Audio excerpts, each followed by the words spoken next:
Clint Walker, and you're watching GVTV News. Thanks, Clint, and I'm Randy Hansen. In today's World News headlines, Annan says Syria accepts UN peace proposal, the rebels rejected. And a poll says 69% of Americans oppose the war in Afghanistan. And Afghan security services kill 3 foreign soldiers. Supreme Court hears oral arguments in review of healthcare law. And 10,000 march in Sanford calling for arrest of George Zimmerman. And world leaders hold summit on nuclear security. And U.S. and Australia discuss increased military ties.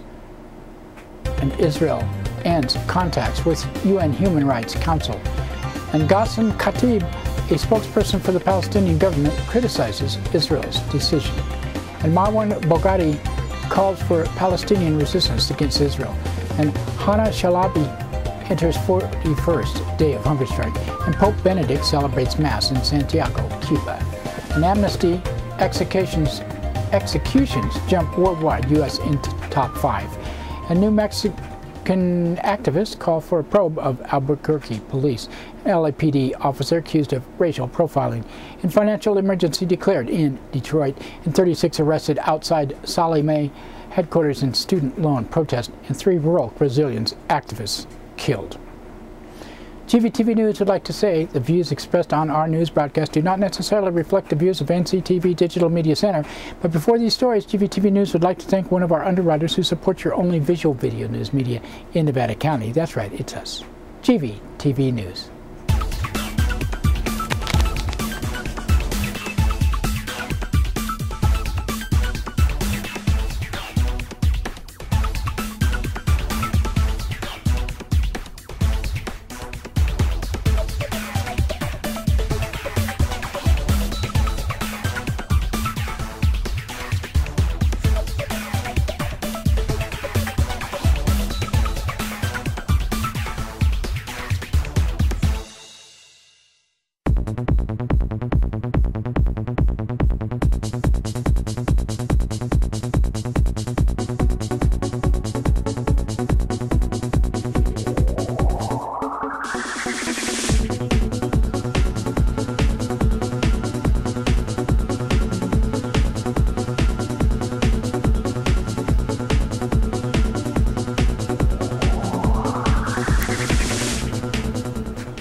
In today's first world news story, international envoy Kofi Annan has announced Syria has accepted a UN peace proposal calling for a ceasefire, but the Syrian opposition has dismissed the initiative, saying it will allow the government to continue its repression.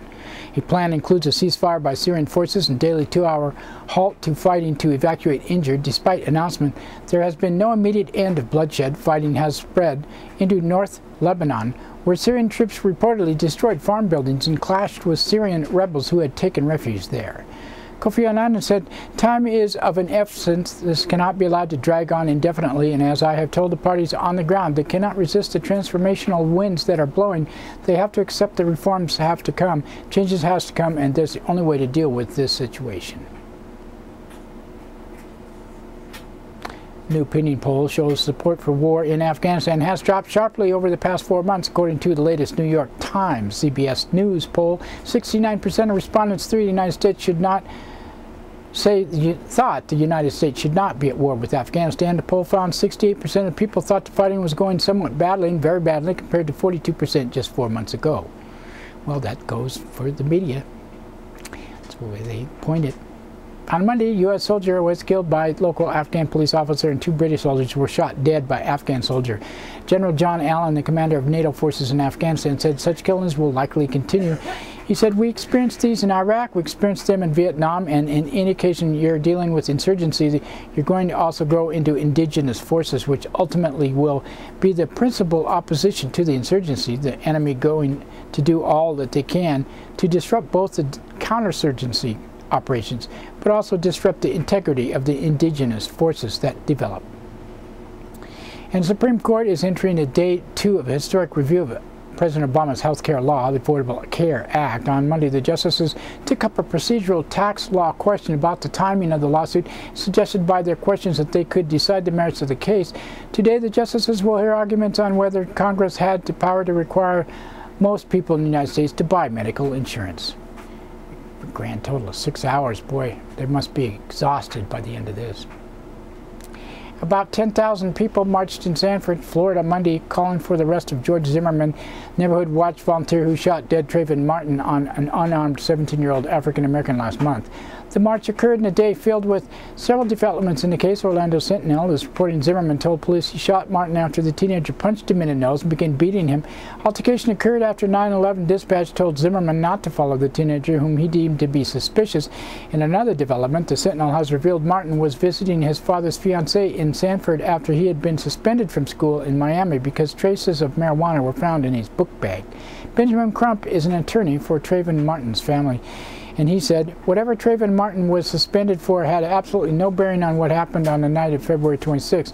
We told you previously when you asked questions that he wasn't suspended for anything violent. He wasn't suspended for anything criminal.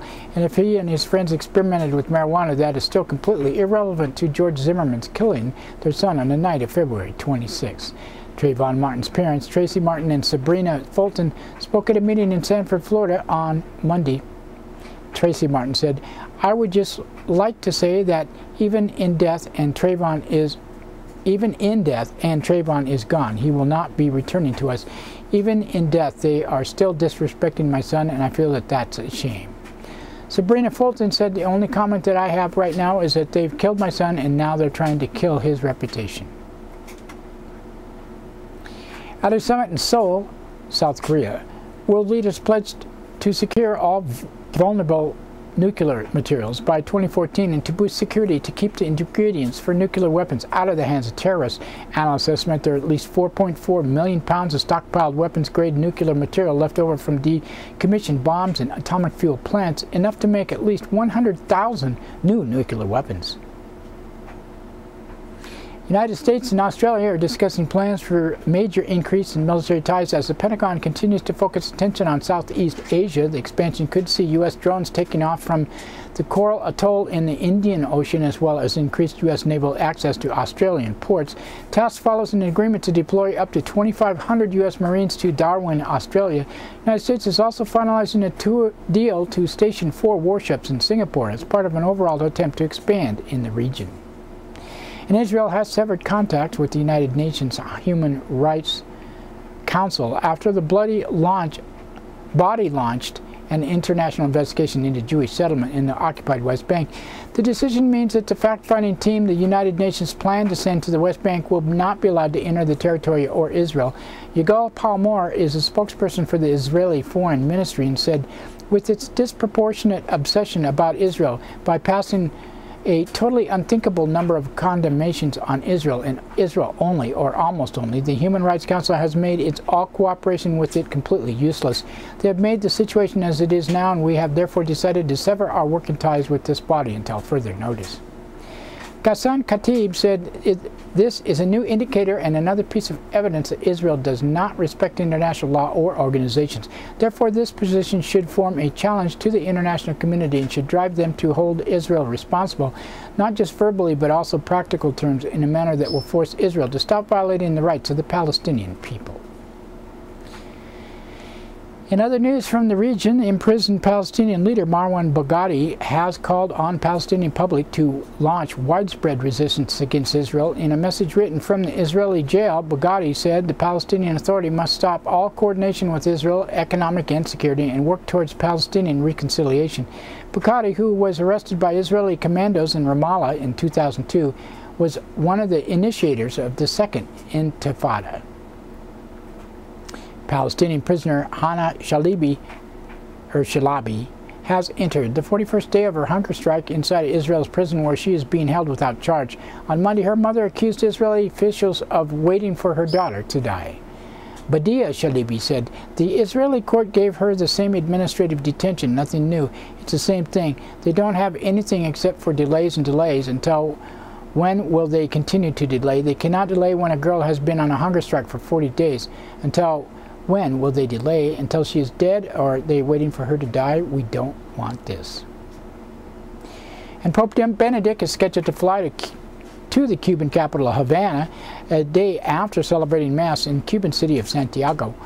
Pope Benedict said one of the important fruits of that visit was the inauguration of a new phase in the relationship in Cuba between church and state, in a new spirit of cooperation and trust, even if many areas remain in which greater progress can and ought to be made, especially as regards to indispensable public contributions that religion is called to make in the life of society. The Pope is expected to preside over the Mass in Havana and on Wednesday as part of a first papal visit to Cuba in 14 years. Opposition activists say dozens of dissidents were detained before the Pope's visit. And Amnesty International has revealed a number of executions carried out around the world jumped last year, largely due to the surge in the use of the death penalty in the Middle East. Amnesty said that 676 people were executed in 20 countries. Only 4 countries carried out more executions than the United States.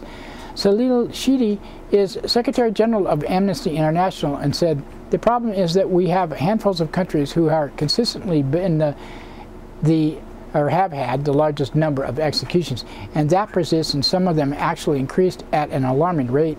And China and Iran are sort of just simply off the charts. They are the 2 biggest. But then you have North Korea, you have Saudi Arabia, and unfortunately you have the United States in that group, strangely enough." And activists in New Mexico are increasing calls for Justice Department investigation after Albuquerque police shot and killed 2 men last week, bringing the total number of people killed by police there to 18 in just over 2 years. A city of 550,000 saw 9 fatal shootings by police in 2010 compared to 8 that year in New York City. In other police news, an investigation by the Los Angeles Police Department has found a white police officer has been targeting Latino drivers for traffic stops. Finding marks the first time the department has determined one of the officers engaged in racial or ethnic profiling, despite hundreds of complaints each year. The state of Michigan appears to be moving closer to appointing an emergency manager to take over the city of Detroit. On Monday, Detroit's financial review team declared the city is under a financial emergency, but did not recommend that an unelected emergency manager take over the reins of the city government. The city and the state now have 10 days to reach an agreement before deciding if an emergency manager is needed. Monday's meeting was frequently disrupted by angry residents. As the meeting began, scores of residents began chanting, "No takeover." And 36 students were arrested in Washington, D.C. Monday during the protest against student loan debt after they blocked the entrance to the headquarters of the nation's largest student loan company, Sallie Mae.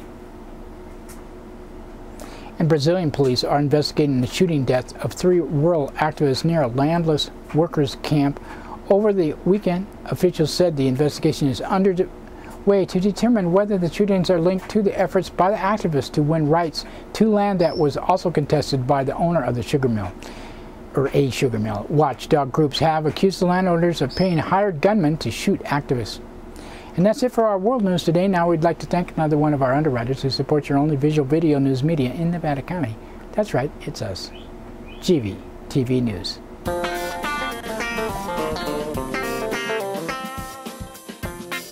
Soundcheck Music Center, the rock and roll connection. We have guitars, amps, drum equipment, sound accessories, lessons, and repairs. We are located at 671 Maltman Drive, Grass Valley. 530-272-7236, open 7 days a week. No one needs anyone, they don't even just pretend. John is an American. I'm afraid of Americans. I'm afraid of the world. I'm afraid I can't help it. I'm afraid I can't. I'm afraid of Americans. I'm afraid of the world. I'm afraid I can't. That's right, it's time for the police blotter. Pictures in the blotter not from these actual events, but used for visual aid only. Grass Valley Police Department on Sunday. 8:26 a.m., a woman from 100 block of Celestia Drive reported she hurt her head from drinking. At 9:04 a.m., a caller from 1900 block in Nevada City Highway reported a man was asking for money and food and causing a scene. He was gone when officers arrived. At 2:41 p.m., a caller from South Church and Neal Street reported a physical fight involving 3 or 4 men. No charges were desired. At 6:39 p.m., a be on a lookout advisory was issued for a driver who failed to yield and was driving more than 100 miles per hour at Brunswick Road and Highway 174. At 9:09 p.m., caller from 600 block of Freeman Lane reported 2 men stole alcohol and fled. They could not be located. 10:18 p.m., a caller from 200 block of Georgesky Drive reported a neighbor was pounding on the ceiling. They agreed to keep it down. At 11:13 p.m., a caller from 200 block of Bennett Street reported a verbal dispute, possibly becoming physical. A woman was arrested on suspicion of driving under the influence. In Nevada County Sheriff's Office on Sunday, 10:30 a.m., a caller from Bartlett Drive reported a woman pushed her daughter down the stairs. At 8:12 p.m., a woman from 15,000 block of Washington Road reported a drunken person would not leave the residence. An assault report was taken. At 11:31 p.m., a caller from Red Dog Road reported a combative person was detoxing. At Nevada City Police Department on Sunday, 10:12 a.m., a caller from Public Works reported a burglary to a city yard in 200 block of Boulder Street. Construction tamper was stolen as well as a vehicle. Be on the lookout advisory was issued. At 10:44 a.m., a caller from Pine Street reported a man had locked himself in a bathroom, was not coming out. He left before officers arrived. And that's it for the Police Blotter today. Now we'd like to thank one of our underwriters who supports your only visual video news media in Nevada County. That's right, it's us. GVTV News. Christopher's Old World Deli and Catering Company has brought its delicious food and service downtown Grass Valley. Like desserts? They got them. You like international style lunches? They got them. Christopher's Deli and Catering for parties, get-togethers, weddings, or whatever. Open 7 days a week.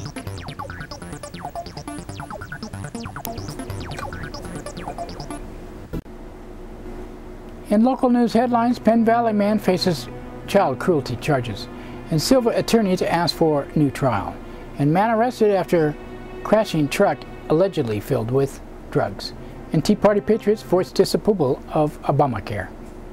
In today's first local story, written by Trina Kleist of the Union, a Penn Valley man faces charges including child cruelty, one among many calls for service in cases of alleged domestic argument and violence over the weekend in western Nevada County.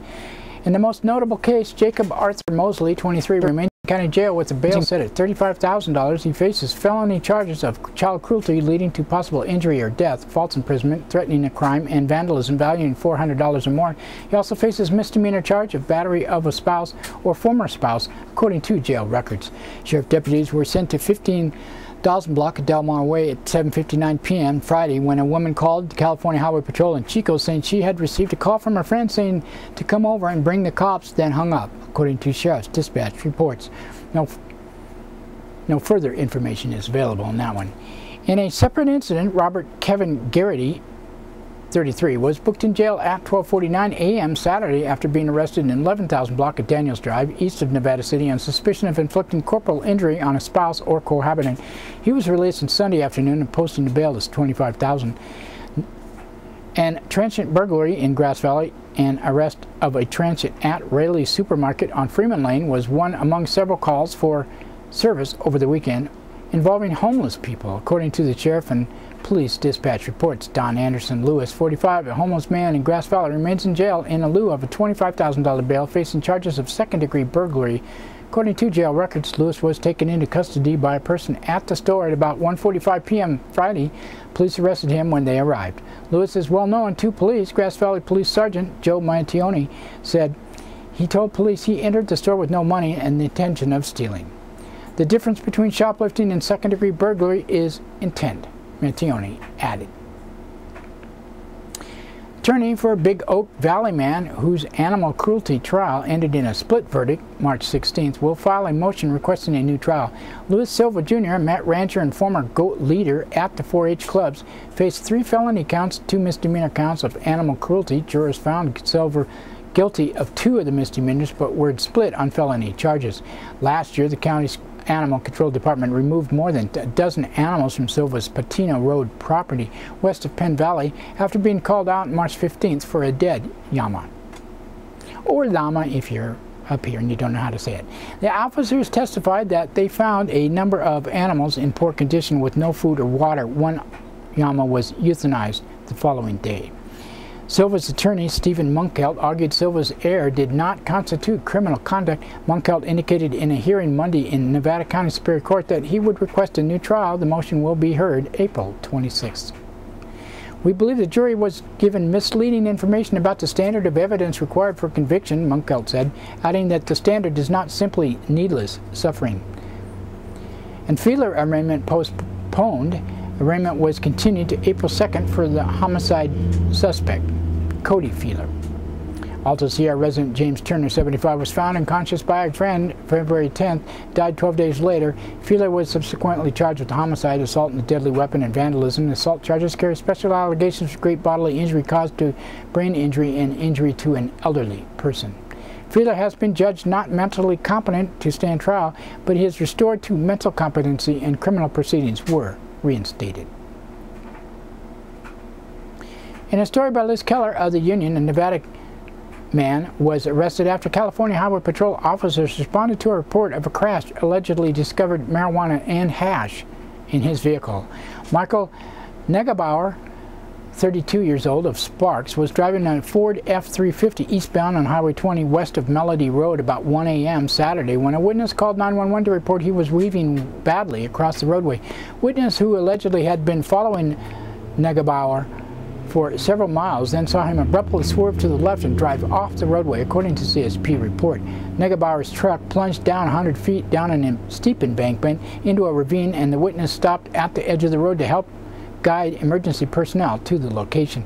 Negebauer was found still seated in his pickup at the bottom of the ravine and complained of a pain in his right leg. Report said dog in the truck had no apparent injuries. He was allegedly determined to be driving under the influence of a controlled substance, according to the CHP report.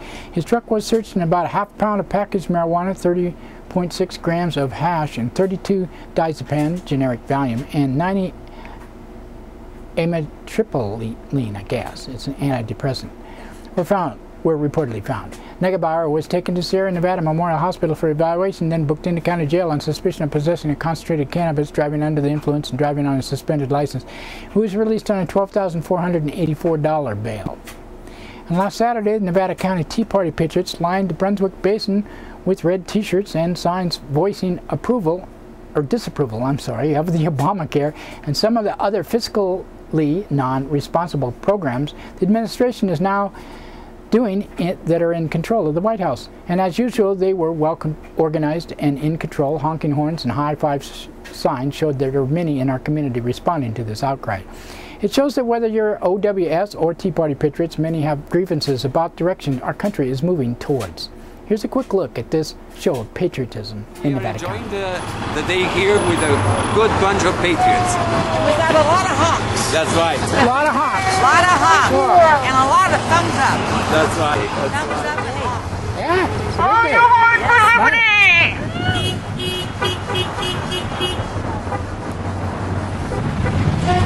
All your horn for liberty!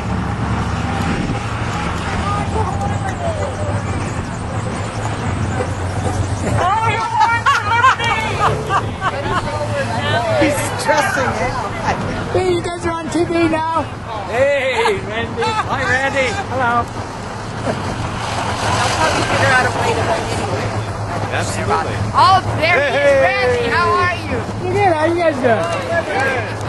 Where's your tripod? Oh, I don't need a tripod. That's for babies.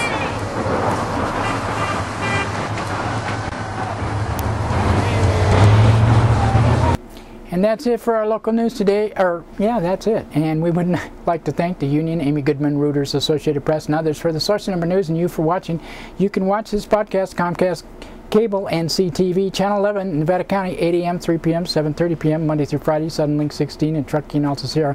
We also streamed on the internet at CTV's Digital Media Center website, NevadaCountyTV.org and GVTV.org. And don't forget Grass Valley Television, grassvalleytelevision.com, plays 24/7, all sorts of content. We post to Facebook, YouTube, blip.tv, and many other sites. Have RSS feed and video podcasts on iTunes. Just search under GVTV News. And just so you know, we're still moving the station. We've been moving the station. We're almost out of where we're at. We might go dark for a week. Looks like we might have some problems staying on, but you can still probably get the news on our website, gvtv.org, because I'll probably send it up there anyway, and it'll be on Facebook, places like that, but it might not be on Channel 11 for a couple weeks. We'll find out.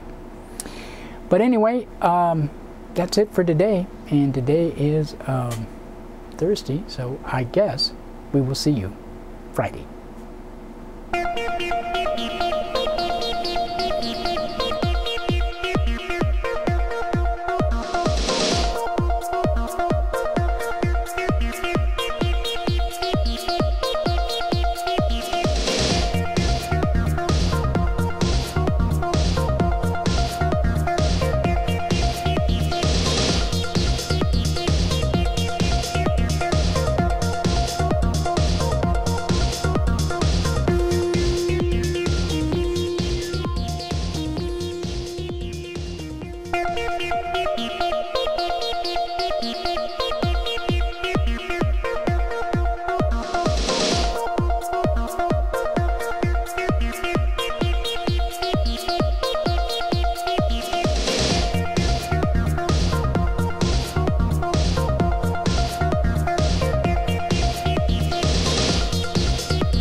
Like a zest ball, wouldn't you say so? Is there a place better for my face in the bay? No, hearing beats from the streets to the clubs they go, moving on the dance floor while singing the songs they know.